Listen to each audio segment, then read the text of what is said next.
Alright, so today we be talking about one of the most influential black movies that ever hit cinema. And no, I am not talking about Madea or Big Mama's House. Today I'm talking about Life. Basically, the movie starred Eddie Murphy, Martin Lawrence, and a slew of other black all-stars, including Bernie Mac. The movie details the life of two black men as they were falsely accused of murder. They're spending about 25 years of life behind bars. Details their relationships with their fellow prisoners. Details their relationship with the prison guards, as well as like the many comedic escape attempts that they tried to do.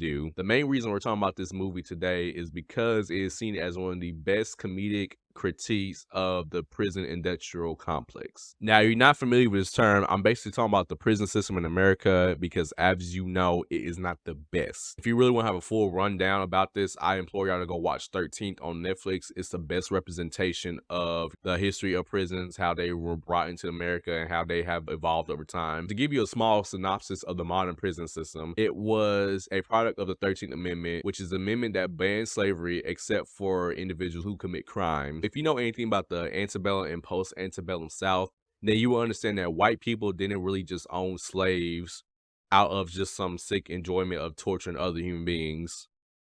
Well, at least not for the most part. White people own slaves because of capitalism, because they want to use cheap labor to produce, high quality goods to be able to sell, get money, get rich, and build generational wealth for their children, while denying that for, the people that were subjugated under them. As many people know that slavery eventually evolved into Jim Crow and segregation and, the civil rights movement and all that. What I feel like is not talked about enough is the in-between period between those two, big key things, and that is the Reconstruction era / Black Codes era. Now, if you don't know anything about Black Codes, basically Black Codes were similar to slave codes, basically a list of rules and laws that slaves had to follow. Now, since the 13th Amendment passed with that specific loophole saying that if you commit a crime, then you can technically be a slave again, then a lot of people, especially white people, wanted to exploit that system because they still needed their cheap labor. And so what they started doing is passing these specific laws meant for Black people, saying that, if you do this, that, and third, basically, we have the right to convict you or put you back in prison. While Black codes, varied among state to state, there was many different,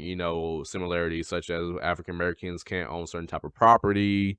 There were vagrancy laws. Basically, if African Americans didn't have any type of property or were homeless or didn't have a job, then basically they can be arrested just for that. The premise behind all this is that if they break a black code, then basically they will get, arrested and be charged with a fine. And obviously, since a lot of freed men basically couldn't get jobs because of black codes that kept them down, they will eventually be leased out to other people in a thing called convict leasing. When you put it in the context that the majority or a good chunk of the South had endured the, ravages of the Civil War, there was a lot of hard labor that needed to be done to rebuild that part of the nation. Not only were convicts leased out to, former slave owners, but also they were leased out to private companies to do a lot of public work, such as, railroad development, digging trenches. And one of the biggest things to symbolize this time is the chain gangs. I know what you're thinking, what if someone committed murder, they need to do their time back to the state, they need to be restored or whatever. But when you consider the fact that most people that were leased out to, the chain gangs or convict leasing were black people who committed non-violent or minor crimes, then you will understand why people have a problem with this, especially when you put it in context in the modern day prison system. And while people have estimated that the number of victims can range into the tens of hundreds of thousands, we're not going to know the actual number of the victims because not only were they trying to get rid of history back then, they're still actively trying to cover up this history now. While this may be a small synopsis of the whole entire prison system, I not only implore you to watch 13, but continue with this video because I'm gonna have specific examples. So the basis of Life, like I said before, is to expose a kind of satirical, dark humor light on the American prison system. And one way it does this is through the cast. Now, not only do you have two black leading, male figures who were falsely accused of a crime, you also have a large supporting cast of black men who are also locked up and, probably doing 25 years of life for doing similar or, minor stuff. And while this cast has a wide range of stereotypes, mythicalization of black men and all that, This fact does ring true because even today, the majority of people in the American prison system aren't necessarily just black, but they are overwhelmingly black men. This, as well as many different scenes in the movie, often highlights the demonization of black men, especially black boys. Because lest we forget, Birth of a Nation was actually dropped around this time where it prominently showed white people in blackface acting out different stereotypes that, we've always associated with. Not only was this released, this was actually shown in the White House when it was released. Now, when it comes to life, I understand the premise behind this because they were just like, they're telling the satire of the American prison system, how unfair it is, how unjust it is by having two black men being falsely accused of a murder they did not commit. It paints a negative light to black people because you still have a lot of black satire or, black stereotypes being used for comedic fashion. Like, for example, the gay prisoner. Hey. How you doing? I'm fine, thank you. Good. First time in? Nah, not at all. I've been in and out of prison, mostly in. So you won't have no problem adjusting? Shouldn't have a problem, no. If you need anything of any kind, give me a holler. My name's Jangle-Leg. I appreciate it. Jangle-Leg, you say? Jangle-Leg. Claude. Claude. Yeah, Claude. Your hand nice and supple, like a lady. While this is funny and hilarious on so many levels, you still need to understand that it still drives, black people in a bad light to a certain extent. When you realize the fact that at least the director and the producer are two white men who probably never have to go through the harms that a lot of these black men they're trying to portray in this movie have to go through, then you see why it's problematic. Not only creates unfair generalizations for black people, but it hides the true fact that not only do white people commit more crime, but white people have historically been more prone to violence because lest we forget about tragedies like Rosewood, like the Tulsa Massacre, the tragedy of Emmett Till, or anytime your favorite team wins a championship or Super Bowl, you see a majority of white people in the crowd breaking stuff, tearing up stuff. But yet we never really paint white people in a bad light. But if black people did the same thing, then we were more prone to be, called criminals. We're more prone to be called violent as Neanderthals, primitive, and all that. Now, the next thing I want to bring up is the cheap labor quip. Gun. Come on now, give me the gun. Hey, Claude, he got my daddy's watch. He killed Winston Hancock. Don't listen to him, Wilkins. He's crazy. Gibson, I want you to stop now. Think about what you're saying. I know just what I'm saying. That watch, the only thing my dad ever gave me, and he got it. Tell him what you did. Is there any truth in what this man is saying? What the hell difference does it make? At least the state of Mississippi got 40 years of cheap labor out of the deal. Motherfucker, you done took our lives away from me. Give me the gun, Ray. I'm gonna kill him. Now, basically, what he's alluding to in his monologue is the privatization of prisons. And this has been a issue and on top of mind for many activists ever since the war on drugs. Now, to give you a full detailed history of war on drugs, I definitely implore you to go watch the movie The Crack Epidemic on Netflix. Also a really good movie. But to really sum it up, to fund a war in Nicaragua, part of that deal was allowing, drug runners to run crack into the most vulnerable communities in America, which were black and brown communities. And because of things like redlining, lack of investment in black and brown, communities, as well as, racism, we're still talking about racism in this video.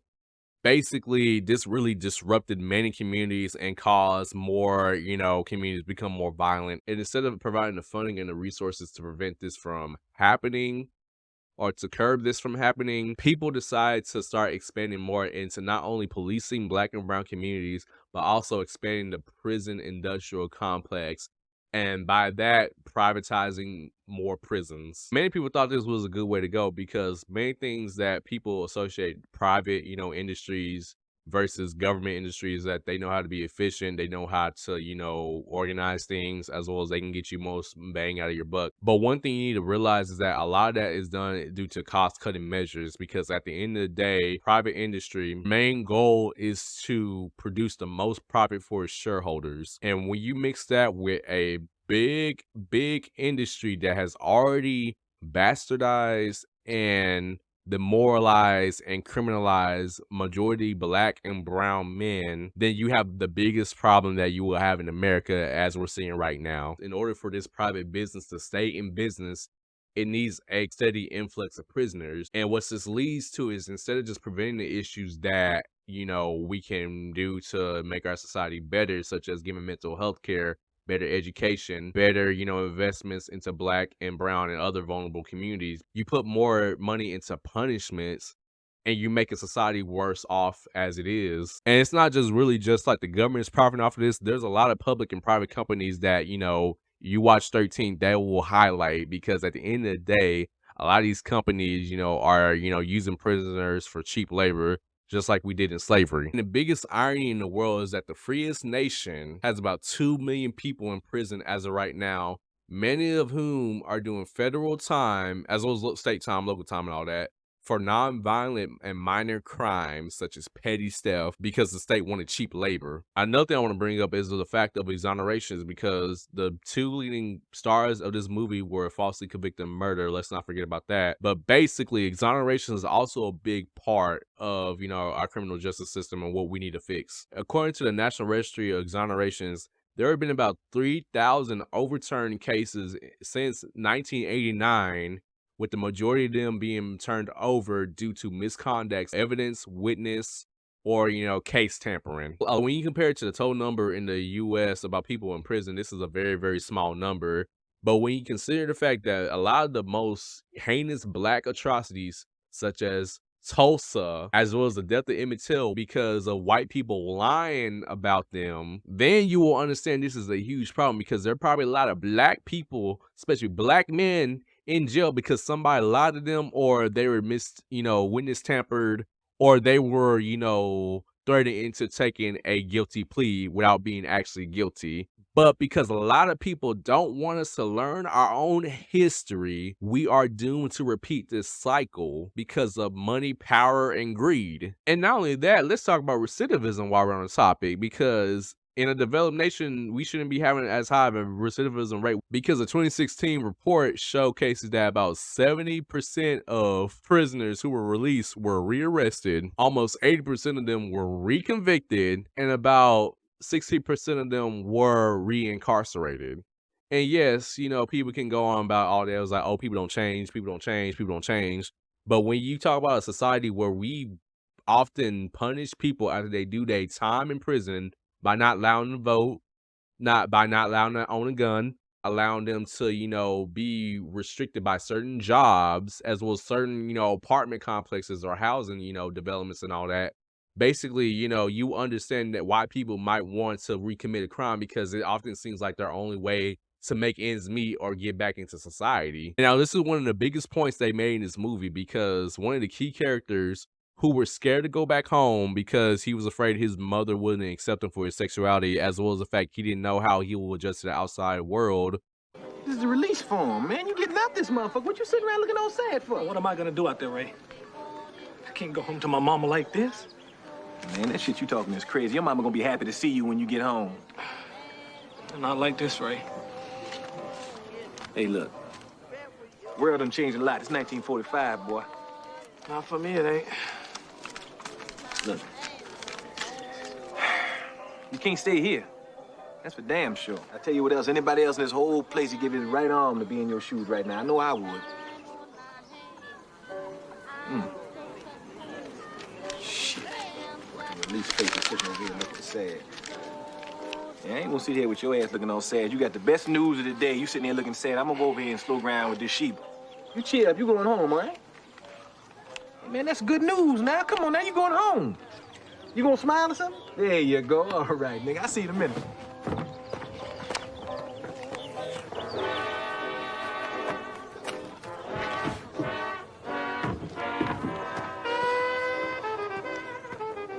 Where you going, Biscuit? Oh! Where are you going, boy? Don't do that! Do it! Don't do that! Hold it right there! Don't do that! Biscuit! Oh, Biscuit! Come on, man! Biscuit!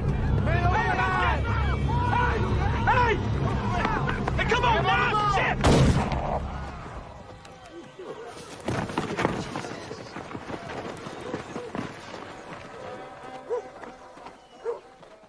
He would rather get unalived by a prison guard trying to escape rather than facing what freedom had to hold on the other side. Like, that is the reality a lot of people face when they come out of the prison system, because we would rather punish people over and over again for a mistake and not give them a second chance. To really start about closing this conversation, I really just want to talk about like the way that this was presented, because yes, it's a comedic movie. There are many lines and many different scenes that many people will love to bring up, like especially that you want your cornbread line that a lot of people will bring up. Like my dad said that growing up, and literally like I didn't know where that came from until a month ago when I watched this movie. But one of my biggest worries is that what's going to be lost behind all the comedic quips, the comedic lines, the scenes, and the stereotypes and all that is the actual conversation we need to have about, issues facing our community. Because there's often a conversation about this movie about how do we really like portray our trauma without trying to re-traumatize, each other. Prime example I want to bring up to this is like 12 Years a Slave versus a Django Unchained, movie. Which one would you rather see? And a lot of people would rather go see Django Unchained because it's more comedic, it's more lighthearted. There's a lot of serious stuff that gets talked about, but it's just like it's not as heavy as 12 Years a Slave. It's the same thing when we talk about Power, Snowfall, and Empire compared to any other crime documentary. Because at the end of the day, we would rather see, a more dramatized version of our trauma rather than actually, seeing like an actual like real life viewpoint of our trauma through like documentaries such as 13th as well as A Crack. And don't get me wrong, I've been in many uncomfortable situations where I watch Black history movies and stuff, and it gets a little bit heavy, it gets a little bit too real, and like I don't know how to process and handle it, because I kind of relate to it, because at many points I've been discriminated in my career, and at many points I've been called an N-word with the hard ER, especially in high school. The one thing I'm trying to learn more and more is not to shy away from having these hard conversations, especially as the line between entertainment and real life is starting to blur more and more every day, especially when you have reality TV shows. And yes, I'm talking about Love and Hip Hop and a lot of other hot messes on TV right now. And sort of my big takeaways, what solutions I think we should have for society. My personal opinion, we need to get rid of the bail bond system, because even though I didn't really cover this heavily, or the movie didn't cover this heavily, it's still a pervasive system in our society. So if you haven't interacted with the prison system before, bail bonds are a way in our society where if people are arrested for a crime and are waiting for trial, they pay a certain amount of money, usually about 10% of, the actual bond, to be able to get released. Reason for this is that while someone is arrested, they're not entirely convicted of a crime. So it's not entirely fair to try and keep them in, until trial, and have them risk losing their job, their family, their livelihood, and all that. The reason I bring this up is that this disproportionately affect Black people, because oftentimes Black, and brown individuals or minority individuals come from low-income communities that are heavily policed and have a likelihood of being arrested as well as getting unfair bails, even though we didn't commit the crime or we got convicted of the crime, but yet we were punished fully by the law because we were unable to pay the bail. And because of these points, many people are trying to get rid of this system because it is still inhumane and unusual punishment to punish somebody when they haven't really been convicted of a crime. Another thing that we need to start looking at solutions for is that we need to actually decriminalize nonviolent and, minor offenses, and have more, community restorative programs for that. Because like I said earlier, it doesn't make any sense while someone who was using substances should have the same punishment as someone who had unalived another human being. And at the end of the day, I feel like instead of just trying to imprison more people in our system, we need to have more programs where they can do more community service and really like understand, the quote unquote harm they done to the community. A lot of these programs can actually be funded if, we actually do fund the police and put a lot of that money into community-based and social services, because it doesn't make sense your police department need to be a specially trained unit to take down protesters. But at the end of the day, we have homeless people who are begging for food and water and for basic living, who are getting unalived on the train for voicing their concerns. The last point I want to make is that we need to stop letting white people tell our stories, because a lot of people point to the end of this movie as a happy-go-lucky ending. Basically, Clyde and Floyd escape, they're living happily ever after with each other. But basically, this is not the reality for most people who get released. If you let John Singletary get his hands on this, rest in peace to him, then basically, Clyde and Floyd would have had a worse fate. Either they would have stayed in prison, just passed away in there, they would have came back, and just a cultural shock of being locked up in about 90 years and not being able to reintegrate back in society. They could have probably recommitted a crime or deleted themselves just due to the anxiety, the mental health that they were facing trying to get back into like the life, they used to, or they could have got by the relatives of the guy that they exposed for actually being a true culprit of, the murder because of i.e. racism and vigilante justice is still alive in America, even in that time period. And while I wasn't too pressed about this ending, I just feel like it put like a rainbow over the trauma and all that we just witnessed over the entire film. And it just kind of like, sugarcoated the reality of a lot of black and brown men face after going through such a, traumatic experience. But other than that, it was a decent movie. It's one of the cult classics, although I still have a little bit of problems of how we view it in today's society. But with that being said, this has been Healing the Village. If you like what you see today, like, subscribe, turn on post notifications, all that wonderful good stuff. There'll be a lot more content coming out in the next few weeks, commentary content, reactions, all that. So stay tuned for that. Stay warm, stay frosty, depending on what part of the country you're in, and peace out.